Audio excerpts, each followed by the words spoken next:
Hey Nobel Nighthawks, here we are with Module 1, Lesson 16. I am successful when I can fluently solve two-step word problems and assess reasonableness. So we're still going to be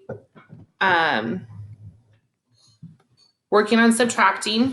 When it says check for reasonableness, then that means that we are going to be using rounding to double check our work, okay?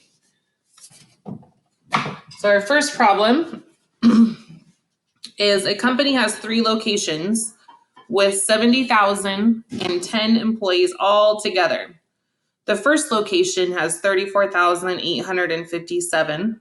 The second location has 17,595. How many employees work in the third location? Okay, so what this would look like if we were to use our tape diagram, we have our whole, we have 2 parts, but we're missing the third part. So it would look like this. We have our tape diagram. We know that altogether there was 70,010 employees. There were 3 locations. At location 1 was 34,857. At location 2 was 17,595. We don't know how many employees were at the third location yet. That's what we're trying to figure out. Okay? So, a couple different ways you can do it. It's a 2-step problem, but we're going to have to do addition and subtraction because it would be easier if I add these 2 together and get a total, and then I would be able to use some subtraction to find our missing piece. So if I add these 2 together, I have 34,857 plus 17,595. So addition is from our lessons a couple weeks or last week. So 5 and 7, 5 plus 5 is 10 plus 2 more gives me 12. So 5 and 7 are 12. 9, 10 plus 5 gives me 15. 8, 9 plus 5 more gives me 14. 7 and 1 give me 8 plus 4 give me 12. 3, 4, 5. So our first 2 locations have a total of 52,452. So that information is going to help us be able to find our missing total for our third location. Okay, so now that we know that, we can subtract this total from our total of all 3 locations. So 70,010, and we're going to subtract 52,452, and that's going to give us our answer. So remember, before we subtract, we're going to set it up. Do we need to do any decomposing? Do we need to do any borrowing? If we do, let's do that first and then subtract. So 0 minus 2, I'm going to have to decompose my 10s. My 1s instead of 0 is now going to become 10. My 10s place, I'm going to need to borrow and decompose. And like we did in the last lesson, we have to go all the way over to our 10,000s place, but that's okay because as we do that, it's going to set up all of our place values for us. Okay, so our 7 is going to become a 6. Our 1000s is going to become 10. I'm going to decompose that again for my hundreds place. So that 10 is going to become 9. My hundreds place is going to become 10. Do it one more time because I need 10 in my 10s place. I can't subtract 0 minus 5. So 10 is going to become 9. That 0 is going to become 10. Okay, so now I can subtract. 10 minus 10 leaves me with 8. 10 minus 5, 5. 9 minus 4, 5. Bring my comma down. 9 minus 2, is 7. 6 minus 5 is 1.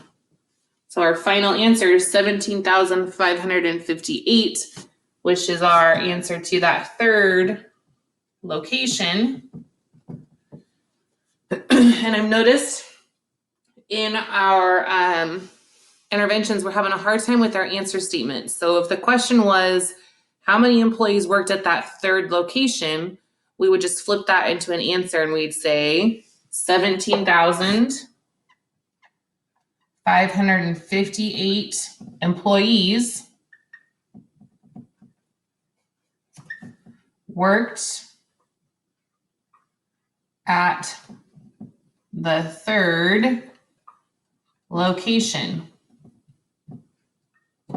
So if I ask you a question and I'm going to say, give me your answer in an answer statement, not just 17,558, but 17,558 employees worked at the third location, that would be your complete answer statement. Okay? All right, let's do another one. All right, so our second question says there were 12,345 people at a concert on Saturday night. On Sunday night, there were 1,795 fewer people at the concert than Saturday night. How many people attended the concert on both nights? So multi-step problem, because we only have part of our information. We have to find out the rest of the information before we can solve, okay? So I would set my problem up like this. I'm going to have my blank answer statement. So imagine if I turned this into a 4-square, like how we use in interventions. So here's my answer statement.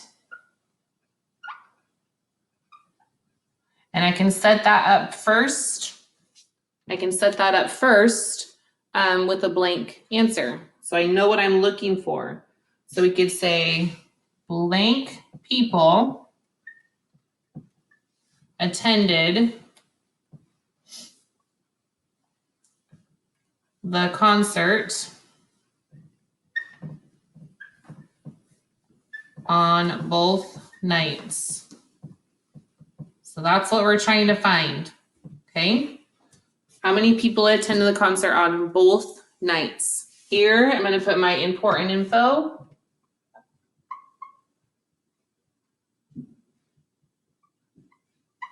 So I know that on Saturday, there were 12,345. On Sunday, there were 1,795 fewer than Saturday. Okay. So this is where I can draw a picture or a diagram, or it could be your step 1 of solving. We can kind of do, we can do the picture diagram with this one. So 17, we know that Saturday, if I were to use a tape diagram, was 12,345. Sunday, I know was less than. I don't know that total though, but I do know that the difference was 1,795, excuse me. So I don't know what this total was yet. So that's what we have to do first, okay? So to find that missing total, we would take away what the difference is. Okay, we already know that the difference is 1,795. So we're going to do that first. And here's my work box. So 12,345. You can see that color okay? Kind of. My purple marker was dying on me.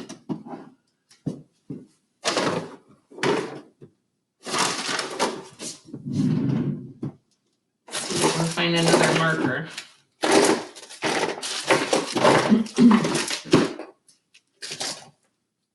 Well, I'll just scoot it closer a little bit. Okay. So 12,345, and we're going to subtract 1,795.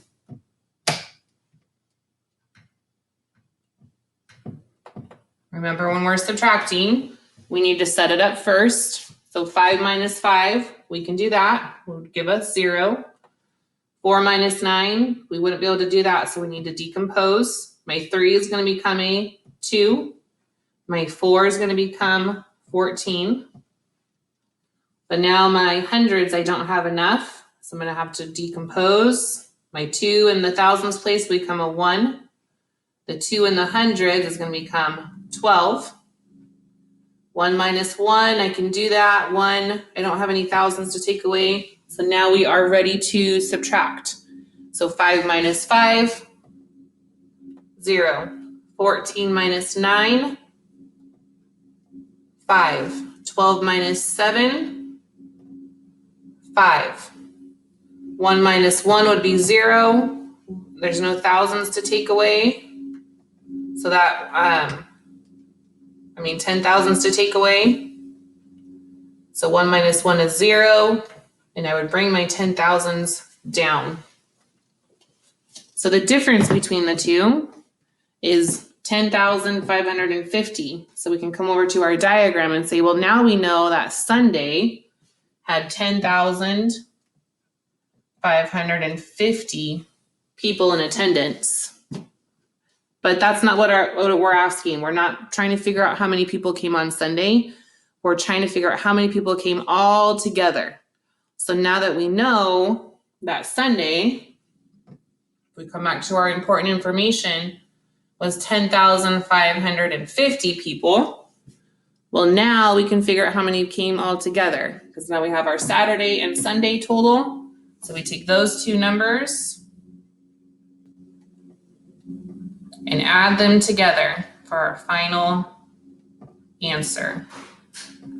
So 5 plus 0, 5. 4 plus 5, 9. 3 plus 5, 8. Bring our comma down. 2 plus 0, 2. 1 plus 1, 2.